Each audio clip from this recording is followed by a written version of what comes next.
Joey, the question of the day, is there a limit to how bad I beat you in golf the other day? See, I knew before we hit record, you were not going to let me live it down. That here you were taking me out to play golf, like you're doing me a favor because this is my game. Like I like to play golf. You could care less. I could care less. And you literally demolished me on the back nine. Like we were tied through nine. We were tied in a terrible way. In a really bad way. Yeah. I think I gained 7 strokes on you in the last 3 holes on the front nine to tie you. That's how bad I started. Yeah. But regardless, that has nothing to do with today's podcast. Okay, so I will not take this abuse. Okay. All right. So let's change the question. Is there a limit to how many times you can top the ball off the first tee? How big can I create my infinite banking system? And I think what we took away from this is there's several different ways to look at this question, right? Is it only a financial matter, right? How much my financial capacity is? Or is it also from an insurance capacity? Like this is based off of a whole life insurance system of policies. So how much will an insurance company actually give me? That's another consideration. And then I think my favorite was creativity. Right? Am I the thing that is standing in the way of making this system as big as it could be? What was your biggest takeaway? Well, I know that creativity has to be your thing because you had yourself in some really creative places on the golf course and you were trying to figure, how am I going to hit it underneath this limb, but around these 3 trees? Hey, you were in some pretty awesome spots yourself. Like it was around Easter and I felt like we were in an adult Easter egg hunt looking for your ball several times. Yeah. Good thing that we both have insurance on ourselves because there was a few times we were like testing the snakes. They were just sitting there, whether or not they wanted to bite us or not, that was up to them. But we were definitely amongst them. But that has nothing to do with today's podcast, nor does any of our intros ever. I just wanted to make sure I threw enough jabs in at Joey. We're bad at golf. We're decent at understanding infinite banking. Today, thankfully, our coaches give you more full comprehensive look of how this works. And if you've ever had that question of, is there a limit? Today, we're going to cover it. Let's jump in, pull up to the table and belly up.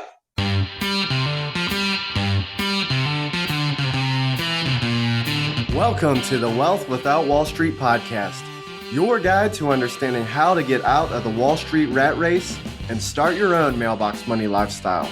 Now, don't let these handsome Southern draws fool you. These financial minds are teaching our country to enhance savings, increase cash flow, and create passive income, all without the help of Wall Street. Are you ready to break through? Now here are your hosts, Russ Morgan and Joey Murray. Welcome into the Financial Freedom Roundtable, where each week we break down complex financial topics so that you can more easily understand them and, more importantly, take action on your path to becoming financially free. If this is your first time in the room with us, welcome. Grateful to have you. My name is Russ Morgan. I am the idea guy. Well, mostly because lack of follow-through guy wasn't as cool to me. But enough about me for a second. Let me introduce you to my co-host, the Italian Stallion. He's got the license plate cover to prove it, Mr. Joey Murray. Stallion, good afternoon. Good afternoon to you, Russ, the idea guy. Man, I'm hoping you got tons of ideas for us today. Well, my idea this week was to put the idea guy after my name. It was kind of like a surname to my surname. Like a double surname. I love that. That's a great idea, Russ. Thank you. Thank you, Mr. Idea. Stallion. I guess this is the kind of day it's going to be. There's going to be no limits to the amount of jokes that are going to come out of you guys. But what I really want to know, is there a limit on how big I can make my IBC system? I think that's a great topic. In fact, we should name a whole podcast after that and talk about it. But we shouldn't talk about it alone, Russ, because to be honest, I don't want to hear from you anymore. I want to hear from the coaches. These guys are the ones that are fielding these calls and these questions every day and helping people get to financial freedom. And this is the question that they're asking these coaches. So why don't we get to them? Okay, you're done with me. Moving on. To my left, the man I like to refer to as Mr. Incredible because his superpower is speed to financial freedom, and the real beauty to that speed is it's contagious. My man, JD Hill. Say hello to your fans, JD. Hey, fans. You know what else is contagious? What's that? This haircut that I have. That's also contagious. I don't understand. Do you have like little bugs in there? I mean, there's a way to fix that. Look at all that. Look at those locks back there. Yeah. Mm. Yeah. Goldilocks. Yeah. Well, I'm actually at that place now. My wife told me, she's like, okay, you got to get it cut now. So no mullet. We're actually going to get it cut. When, I don't know, but she has recommended that I get it cut now. So there is a limit to how long JD's hair can be. 1,000,000%. That's right. That's right. But is there a limit on how big I can make my IBC system? Possibly. You know, I'll put it that way. I'll say possibly. Possibly. That's not what you said before we pressed record. You told me, you know what the deal is with limits, don't you? Well, right. What I said is, you know what they say about limits is that our only limitations are those that exist within our mind. Yeah. And so if you have limited thinking, then yeah, of course, there's a limitation on how much you can put into your policy. But if you don't have limited thinking, then the answer is no. Yeah. Well, and then our partner across the way here, the man I like to refer to as the true financial Sherlock Holmes of our day, no problem too difficult to solve. If I would only have known him earlier, I would have been so much richer. Said everybody, Mr. Downtown Ernie Brown. Nice to see you, Ern. It is nice to be here. Now, what were you telling me Alec Baldwin was saying about thinking and something? That was JD. That wasn't me. I hadn't seen the movie either. To be honest, I was trying to figure out who Alec Baldwin is. So there's a limit to the amount of movies that you've seen by Alec Baldwin. That's what you're saying. Yes, there is. I think he was in the movie It's Complicated. Older rom-com, older person rom-com, I think. Rom-com. It's a dramedy. Hey, Russ takes offense to that whole older comment. Okay. No, I was talking about older. It's an older couple. That's what I mean. Not that okay. It's complicated. Well, is there a limit to how big I can make my IBC system though? You know that actually there is. That's unpopular take, but I found the limit. I was limited on when I started the system. Okay. But to be honest, I wish I could have JD's answer. That's the best answer. There's no limit on how many times I can bring up this in an awkward way. But I will try. I will try it again. But not until we've talked to the retiree of our group.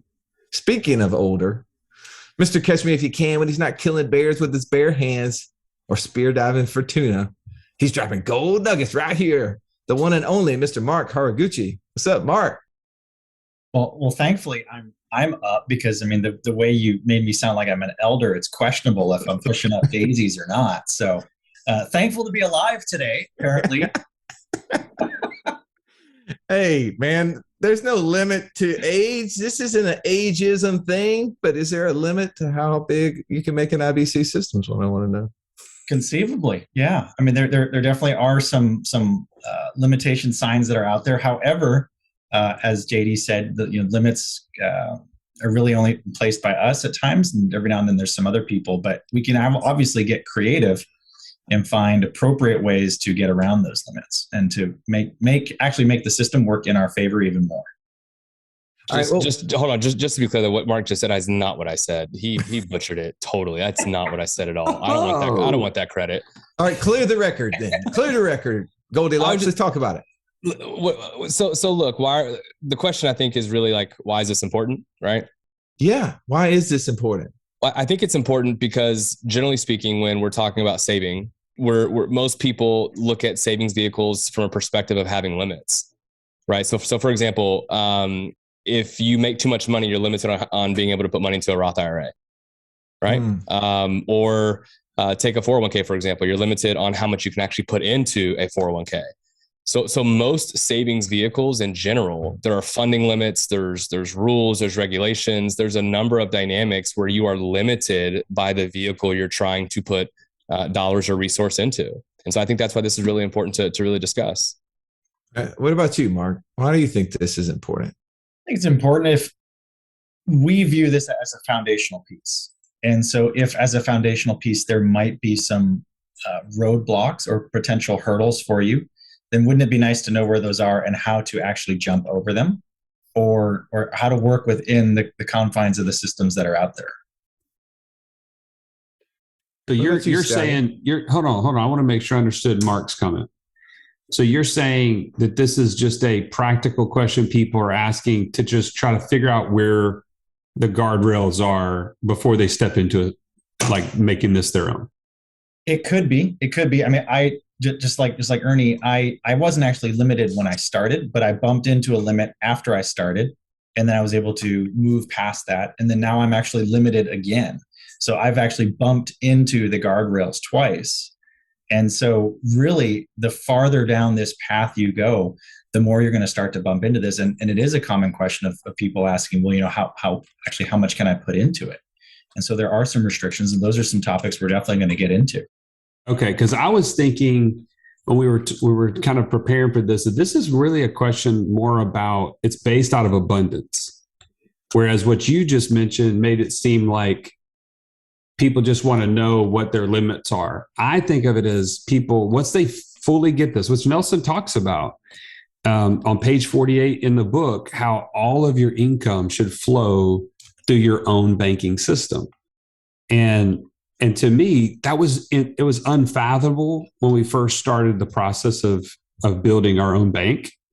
But the further on in, the more you start to see how this works, the more you start to implement it, it becomes how much could I put into this? Like, it's no longer kind of holding back out of trepidation or like pause of concern of not knowing this new vehicle or this new process. It's now, wow, what is the limit? Is there a limit? I could try to put tons more into this. So I don't know. It's more about abundance in my mind. Agreed. This sounds like we're already uncovering. There's a couple different types of limits that we're talking about, and just props to Mark saying, "Hey, I was limited, but he wasn't the limiting factor."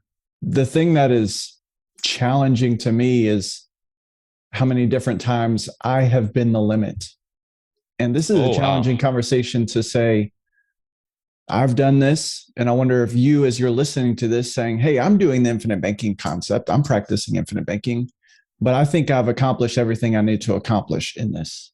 When the reality is the goal of building the banking business and this banking process is to get to a place, Joey, like you were saying, where 100% of your income is going in as premium. That's a high bar, and we want to be moving closer and closer to that. Unfortunately, many times I've been the limit on how I think that's possible. So earlier, Ernie, you said that you had been limited, right? Mm-hmm. You were referring to probably insurance limits, how much insurance coverage you could get. That's right. And what are those sort of limits? What are the things that would prevent you from getting more insurance? People are like, crap, like as long as you're willing to deal with the insurance guy, can't you just get as much as you want? Yes. Needle nose Ned. Tolerating the agent. Limit number 2, your own health and ability to qualify for coverage. And then getting into the things that I was limited by, which just goodness, thank goodness, as far as I know, all of us around this table still from a health wise qualify. But the thing I was limited by was, for my first insurance policy I started, was the amount of premium I could put in relative to my income, to my earnings at that point. Because I got into this infinite banking concept. I said, now it's time to do this. I really want to do this. Went to the insurance company and said, "Hey, you're wanting to put in more than we'll allow you to start from an income perspective." Isn't that interesting that you were wanting to put more money into an insurance policy than the insurance companies was willing to allow you to do? That's backwards thinking, right? Because what many people have experienced in their life is that they bought insurance with the Walmart mentality. I want to put as little in and get as big as I can, right? I want to show up and get the big box of cereal. I want it to be cheap. Well, that's the way we buy insurance. Well, and even to that point, most people buy insurance too from this ideology that, one, it won't happen to me, at least during the term that I have the policy, right? We're all going to die at some point, but nobody thinks they're going to die with insurance. And so usually a lot of the conversations that I've had historically, not since, doing the IBC journey, is I won't need as much, right? My wife will get remarried, which is always an interesting conversation, right, to have with someone. It's usually when the wife isn't present. because that's not really part of her plan. But I think at the end of the day, when you look at it from that perspective, we have to understand, like, these are insurance companies, right? They're insuring risk. And no insurance company is going to let you insure something for more than it's conceivably worth.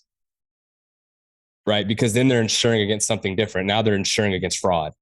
You know what I mean? They're insuring against somebody intentionally breaking it so that they can collect and make a profit. And that's not what insurance is designed for.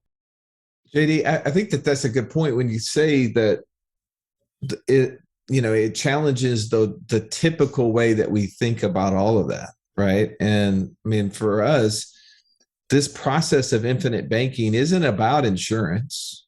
It's about creating a storehouse for our cash so that we can go do more deals, right? Like, that's right. And to your point a second ago, Joey, you were talking about abundance. You feel like this is a scarce mindset when we get into limited thinking. When you think about this in an abundant way, you say, if I'm going to do this well, I'm going to create more cash flows from the opportunities that come my way. I will need a bigger place to put money. But what we see in our industry, unfortunately, from time to time, is that we see scarce mindsets applying it even into this concept, right? Like, I won't say 90-10 on the show. Like, I just will not talk about that concept, like the 90-10 idea.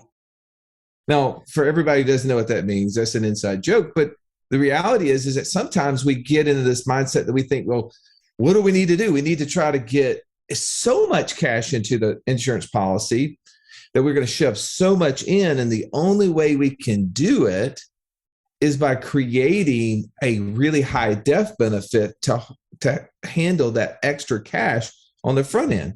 Now, doesn't that also limit then my insurance ability, right?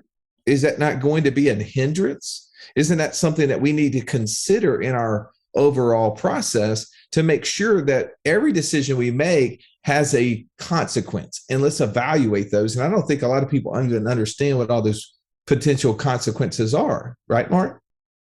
Exactly. And so that's going to lead us into, I think, a couple of points that we're touching on here that I want to make sure that we let everyone know we're going to kind of walk through, which the three areas that would be areas worth mentioning is, what are the limits that the insurance company might put on us? What are the limits of your own financial ecosystem, like Ernie was mentioning? And then lastly, I think would be great to touch on Joey's, which is the creativity limits. How can you creatively think about this? I mean, got some great individuals in there that we're working with, and everyone is going to touch on at least one of these. And so if you're thinking, I don't even have these questions, then I would challenge you, maybe you're not asking the right questions, because these are questions that I'm confident the majority of people have. And it's through working through these that you actually get a better optic of what we're trying to do and what you're actually trying to do. And it's just going to be so much better for you in the long run.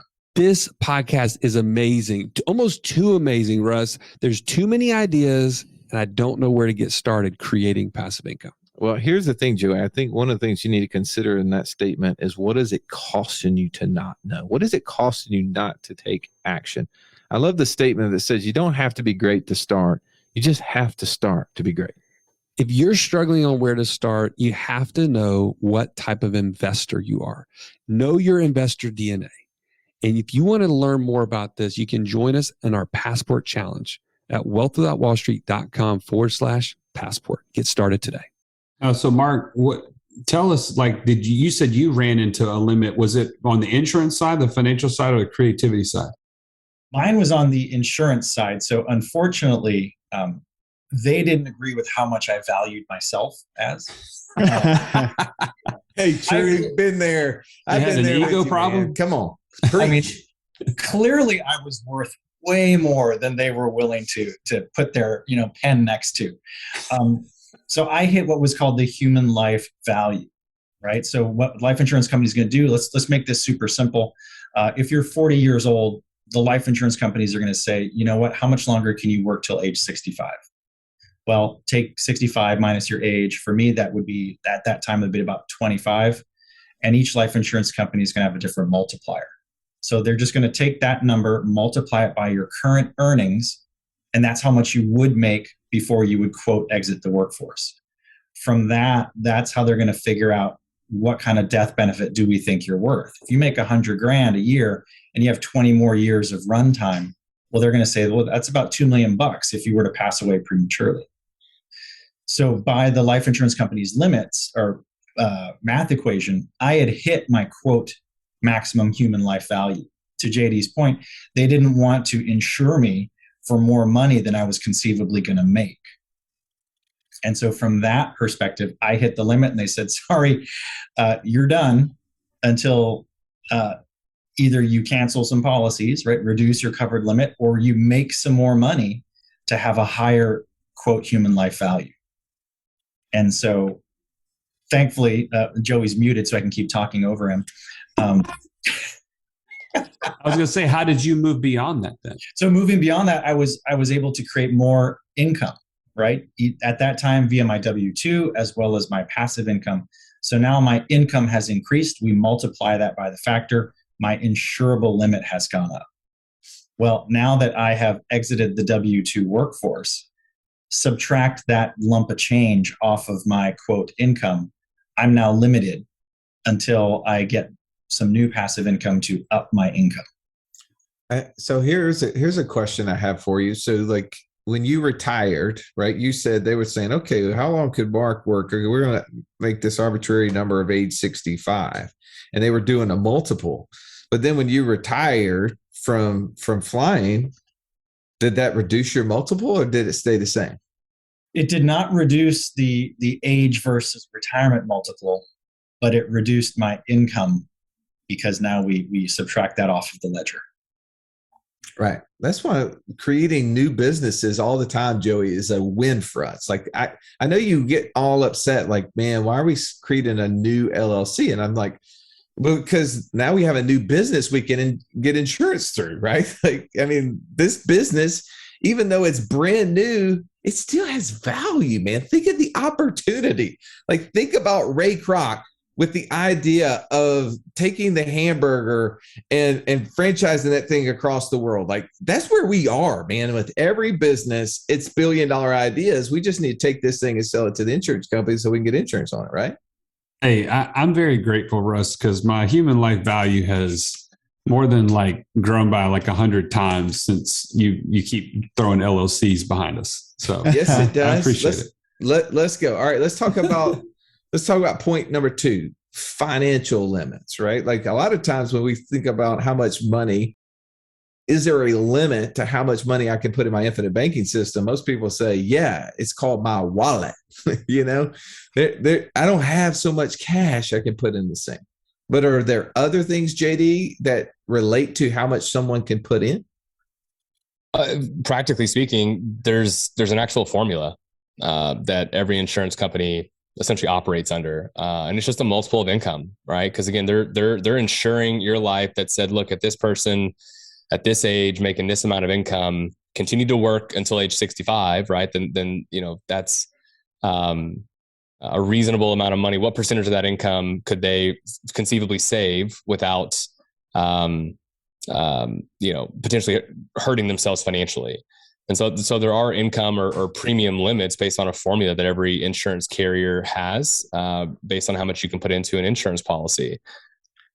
Well, with you, Ernie, you were talking about limits too. You were talking about it. You said, well, they were limiting how much death benefit I could get, which ultimately limited how much cash you could put in.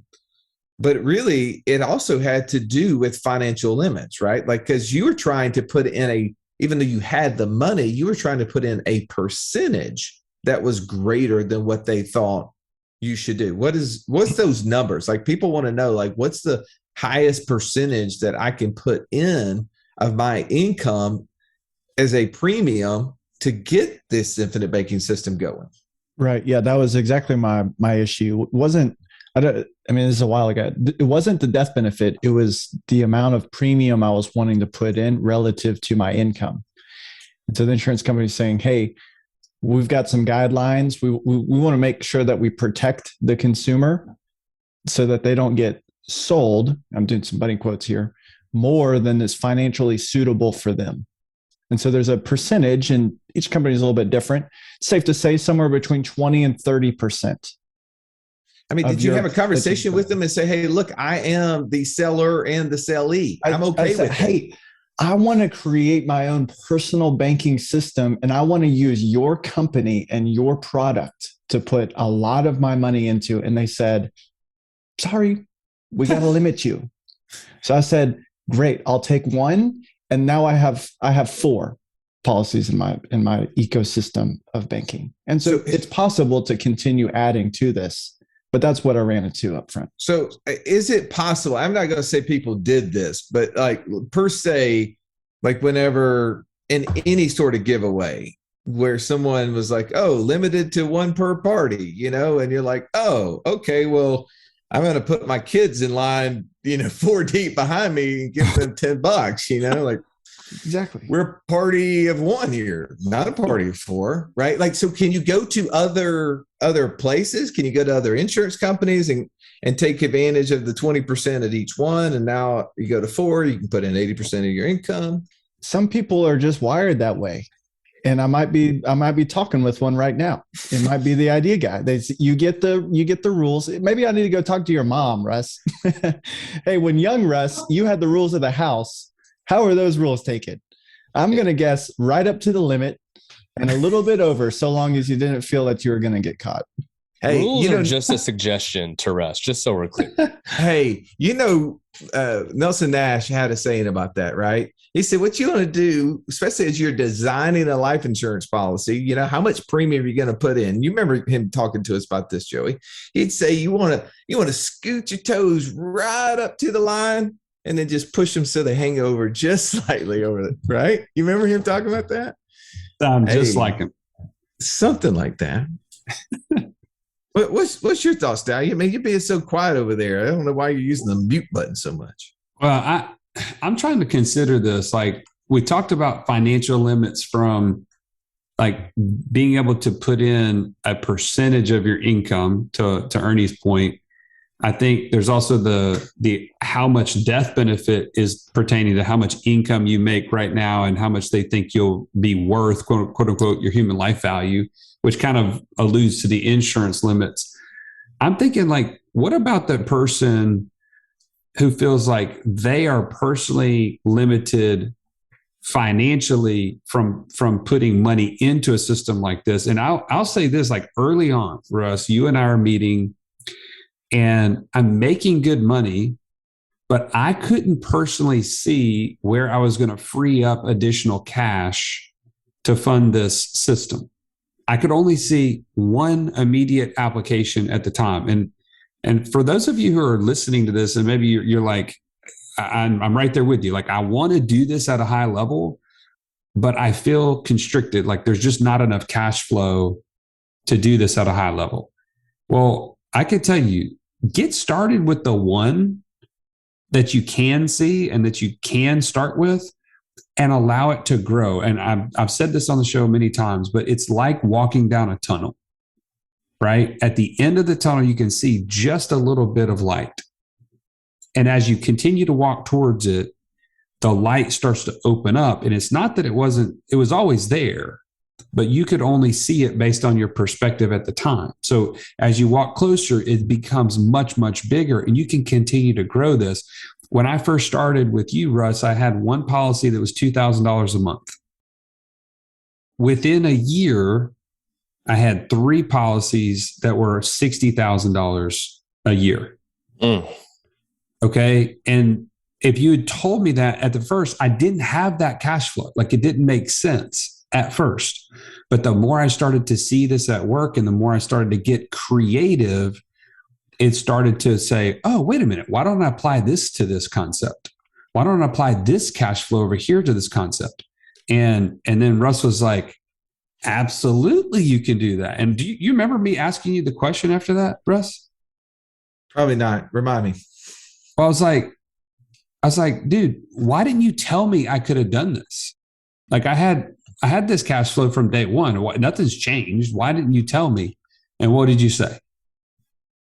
Well, you didn't have it. Like, you were not there yet. You didn't know. I wasn't ready for it. I wasn't at that point in the tunnel, if you will, to see that was all possible. So from a financial limit, sometimes it just takes getting with a coach and starting to look at your cash flows differently, like how you pay your mortgage, how you're paying off debt, your 401k or your retirement kind of contributions. Like those things can all be, there's found money is what I'm trying to point out.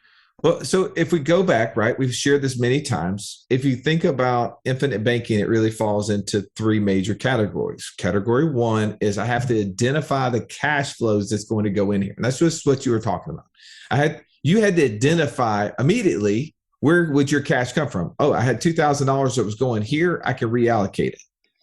You didn't see the other application, as you said. And then as time went on, then you were like, oh, well, how do we design it, right? Because basically what we're saying too is that sometimes we're going to meet a limit on the person that we're trying to insure, ourselves, our spouse, our kids, our business partners. All that has to go into that design phase. And then it goes into integration, right? How are we going to use this system in order to implement the process of becoming financially free? I love that all of these sort of things, right, there are governors around it. There are protection measures. Like you said, Ernie, the insurance company was trying to look out for your best interests, at least to the best of their knowledge. Now we know that not perfect, right? They didn't know what they didn't know, but this system is built with some governors bolted on. And as we continue to grow it, we can make this thing go a little faster. We can make this thing do a little bit more than the average system that exists out there. I know, Mark, like you've been able to find lots of creativity through building your system over the last 4 or 5 years. Super fortunate. Creativity is actually one of those fun things, because as we've mentioned on several recent podcasts, the infinite banking concept is just that. It's a mental exercise. It's an opportunity for us to think creatively and find creative solutions to everyday problems. And so one of the solutions is, if we're looking at how am I going to fund this system? How am I going to then create dollars that can then continue funding it for me to build my ecosystem? Well, what if you could set up an infinite banking concept type system, right? So a cash flow management system where we could dump our money in. What if we could then borrow against that, deploy that into an asset, have that asset spin off enough cash flow to not only pay for itself, but then to also pay the premium. So now all of a sudden we've created our own individual perpetual wheel. So all you really had to do was plant the seed, right? You had to plant the seed, and then you could actually borrow against the harvest and have it come back and consistently run itself for you going forward. So those are the opportunities where in the beginning, you're right. When I started, Russ, all we looked at was, hey, what's my monthly income? What's my monthly expenses? How many dollars do I have left over at the end of the month? Okay, great. How many of those can we put in to create a premium? Because that was the extent of my understanding. Now it's a different line of, okay, well, where can I garner some dollars from, put it in, and then figure out where can I then redeploy the clone dollars. Another Star Wars reference for all you guys out there, which Yoda says, do or do not, there is no try. But if we can send out clone dollars and make our money work twice, once with inside the system and the second time out in the real world, actually generating some even better cash flow systems for us, just gets even better. Well, yesterday, Joey, you and I were able to sit down with Sharran Srivatsaa, right? One of the most influential people in the business space right now. And we talked about the 4 paths to passive income, right? And it all started because we were able to build a system like this, that we were not limited by financial or insurance or creativity. We just figured out a way to make these things happen. We were able to create opportunities through this system. And I think that for us, passive income has opened up even more doors, right? As people say, why do you have 20 of these whole life policies, Russ? Well, because they just haven't given me 21 yet, right? I mean, it's it, right? Like it's coming, but why do I have another one? Well, I'll get another one because there's going to be new cash flows that have to happen. And as you're listening to this podcast, I know this is very specific to a concept that you may or may not be familiar with. And that's why we have these discussions every week, so that we can talk about a foundational tool that we use on our path. You listen to our passive income report, you get to hear some of the cool things we're doing, land flipping and ATM investing. Maybe it's in the short-term rental space. Maybe it's the fill in the blank for you. There's so many opportunities, but we want you to know that these opportunities exist. And if you haven't had a chance to get on a call with one of our coaches, ask if this is a good fit. You can go to wealthwithoutwallstreet.com/free call and take 15 minutes and talk about your situation. Talk about the limits that maybe you believe that are around you, and see what these coaches can do to help you and understand that better. Guys, this has been a great discussion. Final words, and we'll go around the table. I know we're going a little long today. JD, you're up. Final thoughts. I think the more that you understand something, the more comfortable you get with it, right? The more confidence you have. And through that, I think helps to build creativity, right? When I first got introduced to IBC, as somebody that's on this side of the fence, right? That helps to set it up. Even my, thinking was limited, but the more comfortable I got with it, the more I understood it, right? The more confidence I built, the more that I realized, like, wow, there's so much possible here. And working with other coaches that have had similar struggles or similar thoughts, but have been able to overcome that through education and understanding and all those types of things, I think is super valuable to be able to work with somebody like that. So good. Ern. I'm with JD on that. But my thought would be what you said about what's the first step in building out the infinite banking concept is identifying cash flows. Yeah. If you want to know how can I how can I have creativity expanding my system? Just look, observe, identify the things that are being marketed to you to pull your capital away from you. Primarily from banks. Come finance this, come finance that. But also all these different compartments of cash that we're being told we need a specific college savings plan. We need a specific wedding savings plan. We need specific health savings plans. Things like this that are pulling capital away from you for your future use. But if you're looking for the benefit of today, you can identify some of those, and that should help you even expand your thinking. That'd be something practical that I would just leave as a final thought. Stallion, what's your final takeaway? I'm going to end where I started and just say abundance, man. This is an abundance question. Don't be afraid of abundance, right? This is a process. If you're not quite there yet, just get started and then start to see what comes as a result. I'm living proof that you can do it. Anybody can. Exactly. I mean, come on. I'm a country boy, for crying out loud. It comes with time. Okay. No, said nobody. as Joey would roll up to our cattle business auction with his rubber duck boots.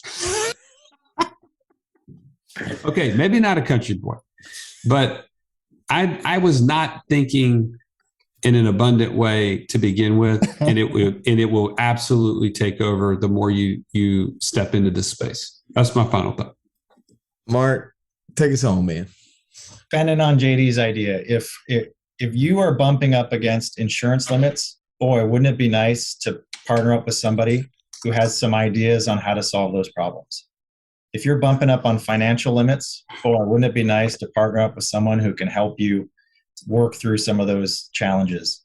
If you've got some creativity limits, man, wouldn't it be great to surround yourself with some people who are all thinking outside the box and who might have gone through what you've gone through and can share their experience? So really, if you would like a fast pass to get to the head of the line, to shortcut the time it takes to figure a lot of this stuff out on your own, wouldn't that be something? I wonder where someone could get something like that, Russ. Man, if there was only a place, right? If there was only a group, a community, what if there was even a link that could send people to that. Inside of that group, after clicking on that link, they could not only have access to this sort of information on a regular basis, be able to spend time with you coaches on a group level as well as a one-on-one level. Man, that would be an amazing idea. Even the idea guy would be excited about something like that, Joe.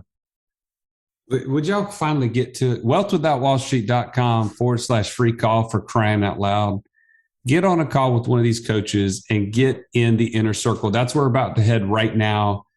Thanks, as always, for joining us, and we will see you on the next episode. This has been the Wealth Without Wall Street podcast. Don't forget to subscribe to the show to break free of the Wall Street mindset and begin building wealth on your own terms in places you understand so that your wealth will never run dry. See you next episode.